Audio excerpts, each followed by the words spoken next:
Hello, good evening everyone. My name is Sukanya and I welcome you all on my channel. आज का topic है participatory approach, unit 3 से है ये, knowledge in curriculum. Topic start करने से पहले I would like to thank all of you जिन्होंने भी मेरे चैनल को सब्सक्राइब किया है। But guys I am very disappointed. आप लोग देख तो लेते हो वीडियो, ना ही तो उसे लाइक करते, ना ही उसे शेयर करते, और बहुत सारे लोग तो ऐसे हैं जिन्होंने सब्सक्राइब भी चैनल को किया नहीं है, वो बस वीडियो देख के निकल जाते हैं। मोस्टली जो एवरेज व्यूज़ हैं वो 1 पॉइंट समथिंग मिनट्स के हैं। इसका मतलब आप लोग वीडियो बिल्कुल पूरी नहीं देखते, स्क्रीनशॉट लेके निकल जाते हो। इससे कुछ फ़ायदा नहीं होगा यार। एग्ज़ाम्स आने में सिर्फ 15 दिन बचे हुए हैं। तो जैसे आप लोगों को हेल्प मिल रही है, अगर आप लाइक करोगे, सब्सक्राइब करोगे और इसे वीडियो को शेयर करोगे तो इसकी रीच बढ़ेगी और उन लोगों तक पहुंच जाएगी जिसको इस वीडियो की ज़रूरत है। बहुत कम टाइम बचा हुआ है, आप प्लीज़ दूसरों की भी हेल्प करो। और जो इंसान वीडियो बना रहा है उसके एफर्ट्स को भी प्लीज़ लाइक करके अप्रिशिएट करो। At least this much I can expect. और वीडियो ज़्यादा लंबी तो होती भी नहीं है, इट्स जस्ट फॉर 5 मिनट्स और 7 मिनट्स। इतना तो patience I can expect from all of you. मुझे भी बहुत टाइम लगता है वीडियो बनाने में। सो बस इतना ही है। मैं एक्सपेक्ट करती हूँ कि अब आप वीडियो को लाइक भी करोगे और शेयर भी करोगे। तो चलो इसी के साथ अब हम आज का टॉपिक स्टार्ट करते हैं। आज का जो टॉपिक है पार्टिसिपेटरी अप्रोच, मोस्टली ये 4 मार्क्स में पूछा जाता है। 4 मार्क्स में इसका क्वेश्चन आएगा, right a short note on participatory approach. और 16 मार्क्स में अगर ये क्वेश्चन आता है तो इसके अंदर हमें डिफ़ाइन करना होगा पार्टिसिपेटरी अप्रोच को और इसके कैरेक्टरिस्टिक्स बताने होंगे। And the third way of asking is what is participatory approach and what are its advantages and disadvantages. तो हम देखते हैं, इंट्रोडक्शन से स्टार्ट करते हैं।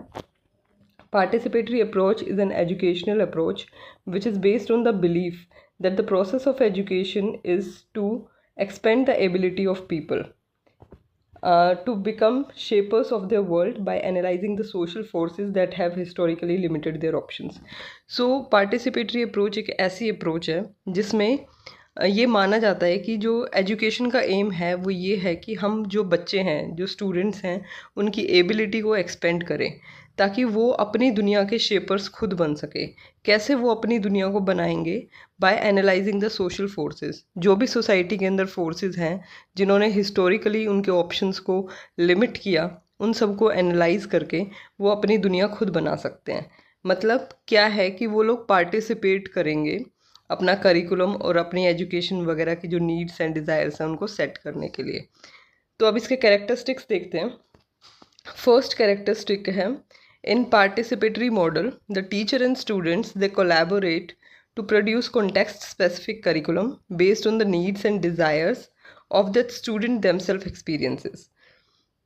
तो इस अप्रोच के अंदर क्या है कि टीचर और स्टूडेंट दोनों कोलैबोरेट करते हैं करिकुलम को डेवलप करने के लिए, और बच्चे जो हैं अपने एक्सपीरियंसेस से ये फाइंड आउट करते हैं कि उनकी नीड्स क्या हैं, उनकी डिज़ायर्स क्या हैं, क्या उनकी इच्छा है और क्या उनकी ज़रूरतें हैं। सेकंड पॉइंट है कि टीचर जो है वो रोल प्ले करती है डिफरेंट काइंड ऑफ लीडर का। तो डिफरेंट काइंड ऑफ लीडर से यहाँ पे मतलब क्या है कि जो टीचर है वो एक फैसिलिटेटर के रूप में रोल प्ले करती है अपना, वेयर ही और she find ways to induce students to identify their own needs and interest. मतलब जो टीचर है वो बच्चों को ऐसी एक्टिविटीज़ वगैरह देती है जिससे कि बच्चे उस एक्टिविटी को करके खुद अपने नीड्स और इंटरेस्ट को फाइंड आउट कर सकें। Then the third thing is, in this approach the teacher introduces the topic or activities in the class which allows the students to use language to further their needs and interest। मतलब teacher ऐसे topic देती है, group के अंदर 3-4 बच्चों का group बना दिया जाता है। पार्टिसिपेटरी अप्रोच का मतलब ही है पार्टिसिपेंट्स, मतलब वो बच्चे पार्टिसिपेट करके किसी एक्टिविटी में अपनी लर्निंग को एनहेंस करते हैं। तो जब बच्चों को कोई टॉपिक या एक्टिविटी दी जाती है तो बच्चे अपनी भाषा में अपने तरीक़ों से उस एक्टिविटी को करके अपनी नीड्स और इंटरेस्ट तक पहुंचते हैं। Then the next point is participatory approach it promotes values, sharing of personal knowledge, experience of human rights, encourage critical reflection on individual believes and values. देखो, बच्चे जब एक ग्रुप में काम कर रहे होते हैं तो बच्चों की अलग अलग वैल्यूज़ होती हैं, एक दूसरे के साथ वो अपनी वैल्यूज़ को शेयर करते हैं। हर बच्चे की अपनी अपनी नॉलेज होती है, तो बच्चे एक दूसरे के साथ अपनी पर्सनल नॉलेज को शेयर करते हैं।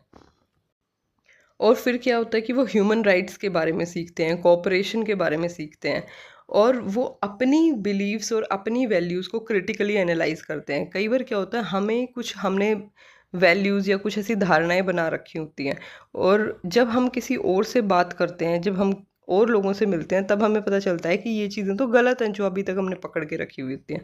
तो इस तरीके से क्रिटिकल एनालिसिस बच्चे कर पाते हैं अपनी ही बिलीव्स और वैल्यूज़ का। Then the next point is it encourages social analysis aimed at empowering adult learners to develop concrete actions for social change. तो इसके अंदर क्या होता है, एंकरेज करता है बच्चों को किस चीज़ के लिए ये अप्रोच, कि वो सोसाइटी के अंदर जो भी चीज़ें हो रही हैं सोसाइटी को एनालाइज कर सके, और सोसाइटी में जो भी चीज़ें गलत हो रही हैं, जिस तरीके से हो रही हैं, उनके ऊपर एक्शंस ले सकें और सोशल चेंज ला सकें। फिर उसके बाद हम देखते हैं कि 3 पिलर्स हैं पार्टिसिपेटरी अप्रोच के, मतलब 3 खंबे हैं जिन पे ये अप्रोच खड़ी हुई है। तो first pillar is starting with the participants experience. पहले जो पार्टिसिपेंट है, जो स्टूडेंट है, वो कुछ चीज़ों को एक्सपीरियंस करता है, फिर उसके बाद वो क्रिटिकली एनालाइज और रिफ्लेक्ट करता है उनके ऊपर, देखता है कि इन चीज़ों में क्या कमी है, मेरे जो एक्सपीरियंसेस हैं उनके अंदर मतलब कहाँ कौन सी चीज़ गलत हो रही है। फिर उसके बाद वो स्ट्रेटजीज डेवलप करते हैं, एक्शंस लेते हैं ताकि उन चीज़ों को ठीक किया जा सके। अब हम इसके कुछ एडवांटेजेस देख लेते हैं। एडवांटेजेस में क्या है, देखो जब बच्चे एक साथ ग्रुप में काम करते हैं तो उनकी कोहेसिवनेस, उनका ट्रस्ट, कोहेसिवनेस मीन्स उनकी इंटीग्रिटी, यूनिटी बढ़ती है, ठीक है, ये डेवलप होती है, उनका ट्रस्ट एक दूसरे के लिए डेवलप होता है। Second thing is it clarifies personal and organisational health concern. जो भी हमारी अंदर, क्योंकि क्रिटिकल एनालिसिस हमने देखा ना बच्चा करता है अपनी बिलीव्स और वैल्यूज़ का, तो इसके अंदर जो भी अपने हेल्थ कंसर्न्स हैं, या जो ऑर्गेनाइजेशन जहाँ पे वो पढ़ रहे हैं या काम कर रहे हैं वहाँ पे क्या प्रॉब्लम है, उनको वो क्लैरिफाई कर सकते हैं। फिर उसके बाद क्या है कि क्योंकि बच्चे खुद अपने इंटरेस्ट और नीड्स को आइडेंटिफाई करते हैं तो उनका कॉन्फिडेंस भी बढ़ जाता है। तो it helps in building the confidence of people. Then the next point is it help people to understand the perspective of others. क्योंकि हम लोग एक ग्रुप में काम करते हैं तो हम दूसरों के पर्सपेक्टिव को भी जान सकते हैं। Then the next point is they use inexpensive resources and can be used in any physical setting. देखो ग्रुप बना के बच्चों को बिठाना, क्लास में बिठा सकते हैं, कहीं पे भी बिठा सकते हैं, और ये बहुत ही एक इनएक्सपेंसिव सा काम है, किसी भी फिजिकल सेटिंग में ये हो सकता है। Then the disadvantages. So the first point is it is difficult to plan because planning often depends on what participants want to do. तो एक सेकेंड, इसमें जो गलती है उसको ठीक कर लेते हैं। ये ऑफ और जो इन है ना, इसको हटा देते हैं। चलिए, planning often depends on what participants want to do. मतलब ये एक बहुत ही ज़्यादा ऐसा प्रोसेस हो जाता है, टायरिंग प्रोसेस हो जाता है, बहुत ज़्यादा लंबा प्रोसेस हो जाता है, क्योंकि इसमें हमें वैसे ही प्लान करना है जैसे बच्चे करना चाहते हैं। सेकंड इज़ टाइम कंज्यूमिंग, ये सब चीज़ें बहुत ज़्यादा टाइम कंज्यूमिंग है। Third is it totally depends on the external funding resources. मतलब बाहर से हमें फंडिंग चाहिए, रिसोर्सेज चाहिए, जब रिसोर्सेज आएंगे तभी एक्टिविटीज़ वगैरह कंडक्ट करवाई जा सकती हैं। फिर नेक्स्ट पॉइंट है it can be difficult to establish clear action points और कन्फ्यूजन्स फ्रॉम द एक्टिविटी। देखो जो भी बच्चा ने एक्टिविटी की, जो भी ग्रुप ने एक्टिविटी की, ज़रूरी नहीं है बच्चे एक क्लियर कंक्लूजन तक पहुंच जाएं, हो सकता है सब अलग अलग कंक्लूजन्स पे पहुंचें। जो टीचर उनको कंक्लूजन पे पहुंचाना चाह रही है हो सकता है वो उससे डिराइव ही ना कर सकें। तो ये कुछ इस पार्टिसिपेटरी अप्रोच के डिसएडवांटेजेस हैं।